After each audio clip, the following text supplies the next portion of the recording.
Dobar dan, ja sam Tom Gretić, ovo je moja kućica Street Food by Tom Gretić. Došli smo na Burger Fest na 30. Terezijanu. Osim kad je malo vruće, ekipa je sjajna, zabava je sjajna, muzika je sjajna.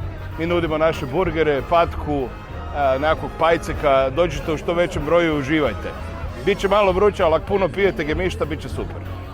Dobar, ja sam Jurica, jedan od vlasnika restorana Pizza Re. Mi se nalazimo u Zagrebu, drugu godinu smo ovdje na Terezijani, u našem rodnom kraju. Mi smo inače iz Šandovca i dođite nam na picu, naravno, probajte. Dobar dan, ja sam Enes Hrnić sa kućice Omerte. Mi ovdje radimo pice, imamo 6 vrsti pizza, 3 klasične, 3 neke modernije. Dođite, posjetite nas u Bjelovaru, pozivam se da dođete.